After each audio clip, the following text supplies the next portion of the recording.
Hello friends, आज की इस वीडियो में हम क्वीन एलिजाबेथ कॉमनवेल्थ स्कॉलरशिप के बारे में बात करेंगे जो यूके की तरफ से मास्टर एप्लीकेंट्स के लिए अनाउंस की गई है और इसमें अप्लाई करने की आखिरी तारीख 10 जून 2021 है। इस वीडियो में मैं आपको डिटेल से बताऊंगा कि स्कॉलरशिप में अप्लाई करने के लिए कौन कौन सी रिक्वायरमेंट्स को फुलफिल करना लाजमी है, रिक्वायर्ड डॉक्यूमेंट्स कौन से हैं, कौन कौन सी यूनिवर्सिटीज, कोर्सेज और कंट्रीज इस स्कॉलरशिप में पार्टिसिपेट कर रहे हैं, बेनिफिट्स क्या होंगे और इस स्कॉलरशिप में अप्लाई करने का क्या तरीका है। तो बगैर कोई टाइम जाए के हम शुरू करते हैं। सबसे पहले हम एलिजिबिलिटी क्राइटेरिया चेक करते हैं। तो इस स्कॉलरशिप में अप्लाई करने के लिए लाजमी है कि आप कॉमनवेल्थ कंट्रीज में से किसी भी एक कंट्री के सिटीजन हो या आपने कॉमनवेल्थ कंट्रीज में से किसी भी एक कंट्री में रिफ्यूजी स्टेटस अडॉप्ट किया हो। कॉमनवेल्थ कंट्रीज की लिस्ट में टोटल 54 कंट्रीज इंक्लूड है। पाकिस्तान, इंडिया और बांग्लादेश इसमें इंक्लूड है। और आप अपनी बैचलर की डिग्री कंप्लीट कर चुके हो जिसमें आपके 60% से ज्यादा मार्क्स आए हों, और अगर आप अपनी मास्टर्स की डिग्री भी कंप्लीट कर चुके हैं तब भी आप इस स्कॉलरशिप में अप्लाई कर सकते हैं अगर आप अपनी इंटेंडेड यूनिवर्सिटी की एंट्री रिक्वायरमेंट्स को फुलफिल करते हैं। तो ये एलिजिबिलिटी क्राइटेरिया था। अब हम रिक्वायर्ड डॉक्यूमेंट्स की बात करते हैं। तो टोटल 4 डॉक्यूमेंट्स आपने ऑनलाइन एप्लीकेशन पोर्टल पे सबमिट करवाने होते हैं। वेरी फर्स्ट डॉक्यूमेंट है आपने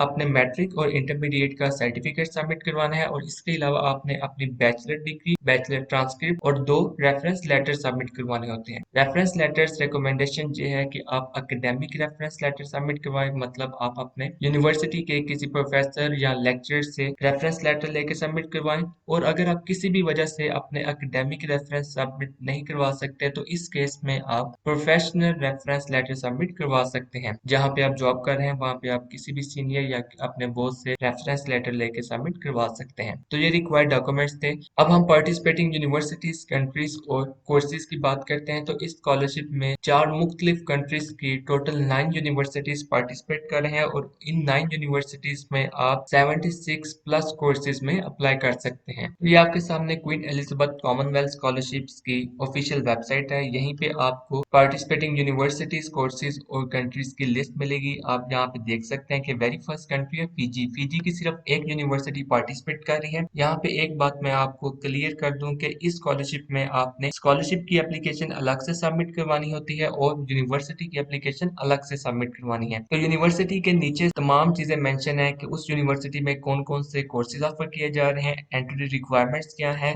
और कब आपने यूनिवर्सिटी की एप्लीकेशन सबमिट करवानी है। कुछ यूनिवर्सिटी में आपने स्कॉलरशिप के बाद अप्लाई करना है और कुछ यूनिवर्सिटी में आपने स्कॉलरशिप की एप्लीकेशन के साथ एप्लीकेशन सबमिट करवानी है, और सिर्फ एक यूनिवर्सिटी में आपने स्कॉलरशिप की एप्लीकेशन से पहले एप्लीकेशन सबमिट करवानी है। तो वेरी फर्स्ट यूनिवर्सिटी है the university of the south Pacific. University of south Pacific को मैंने मेल की थी। मेल का आंसर आपके सामने स्क्रीन पे शो हो रहा है जिसपे क्लियरली मेंशन है कि इस स्टेज पे आपने यूनिवर्सिटी ऑफ साउथ पैसिफिक में अप्लाई नहीं करना। आपने अभी जस्ट स्कॉलरशिप की एप्लीकेशन सबमिट करवानी है। अगर आप स्कॉलरशिप में सक्सेसफुली अपनी सीट सिक्योर कर लेते हैं तो उसके बाद आपने इस यूनिवर्सिटी में अपनी एप्लीकेशन सबमिट करवानी है। आपने हर यूनिवर्सिटी की एंट्री रिक्वायरमेंट्स को खुद से जाके चेक करना होगा। तो यूनिवर्सिटी ऑफ साउथ पैसिफिक की एंट्री रिक्वायरमेंट्स को चेक करने के लिए आपने इनकी वेबसाइट पे जाना है। और अगर आपको किसी भी यूनिवर्सिटी के रिलेटेड कोई भी क्वेश्चन हुआ तो सब यूनिवर्सिटीज के नीचे ये कॉन्टेक्ट ईमेल मेंशन है। आप अपनी रेलेवेंट यूनिवर्सिटी में मेल करके पूछ सकते हैं जो भी आपका क्वेश्चन हुआ। और उसके बाद है पीएनजी यूनिवर्सिटी ऑफ टेक्नोलॉजी।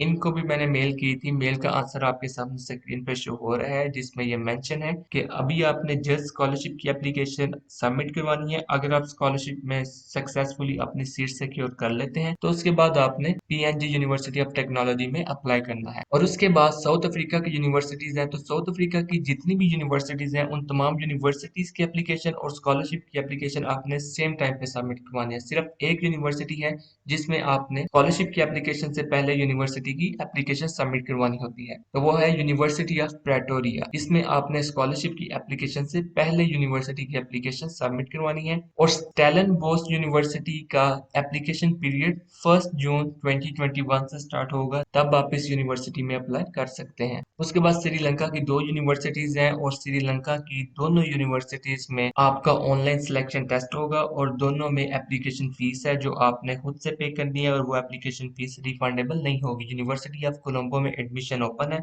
आप इसमें अभी अप्लाई कर सकते हैं। तमाम इंपॉर्टेंट लिंक्स, तमाम ऑफिशियल वेबसाइट के लिंक और यूनिवर्सिटीज के रिलेटेड तमाम इंपॉर्टेंट लिंक्स मैं डिस्क्रिप्शन में दे दूंगा। आप जाके चेक कर लीजिएगा कि जो भी आपके रेलेवेंट लिंक हुआ आप उसे यूज करके अपनी यूनिवर्सिटी के रिलेटेड इंफॉर्मेशन कलेक्ट कर सकते हैं। सकते हैं। तो ये तमाम यूनिवर्सिटीज थी जिनमें आप अप्लाई कर सकते हैं। आपने यहाँ पे वेबसाइट पे आना है, ये वेबसाइट का लिंक भी डिस्क्रिप्शन में मौजूद होगा। यहाँ पे आपने चेक करना है कि कौन से कोर्स में या कौन सी यूनिवर्सिटी में आप अप्लाई करना चाह रहे हैं, और अगर आपका किसी भी यूनिवर्सिटी के रिलेटेड कोई भी क्वेश्चन होगा तो आप इनसे कांटेक्ट कर सकते हैं। अब हम देखते हैं कि इस स्कॉलरशिप के बेनिफिट्स क्या होंगे। तो जो स्टूडेंट्स इस स्कॉलरशिप को सक्सेसफुली सिक्योर कर लेंगे, उनकी तमाम ट्यूशन फीस स्कॉलरशिप की तरफ से पे की जाएगी। उन्हें लिविंग एक्सपेंसेस अलाउंस यानी कि स्टाइपेंड दिया जाएगा पर मंथ, और उन स्टूडेंट्स को होस्ट कंट्री जाने के लिए, वापस अपनी होम कंट्री आने के लिए इकोनॉमिक फ्लाइट प्रोवाइड की जाएंगी, अराइवल अलाउंस दिया जाएगा और रिसर्च सपोर्ट ग्रांट भी दी जाएगी। तो ये तमाम बेनिफिट्स दिए जाएंगे, और अकोमोडेशन बेनिफिट्स में इंक्लूड नहीं होगी। अकोमोडेशन आपने अपने स्टाइपेंड में से कवर करनी होगी, उसके लिए आपको अलग से कोई भी स्टाइपेंड नहीं दिया जाएगा। और यहाँ पे एक और इम्पोर्टेंट बात मैं आपको बताता चलूँ कि आप इस स्कॉलरशिप के साथ किसी भी दूसरी ऐसी स्कॉलरशिप के लिए भी अप्लाई कर सकते हैं जो उन चीजों को कवर करें जो इस स्कॉलरशिप के थ्रू कवर नहीं हो रही। फॉर एग्जाम्पल, आपकी accommodation queen Elizabeth Commonwealth scholarship में कवर नहीं हो रही, तो आप किसी भी ऐसे स्कॉलरशिप में अप्लाई कर सकते हैं जो आपकी अकोमोडेशन के एक्सपेंसेस को कवर कर सके, लेकिन आपको पहले क्वीन एलिजाबेथ कॉमनवेल्थ स्कॉलरशिप से अप्रूवल लेना पड़ेगा। तो ये तमाम बेनिफिट्स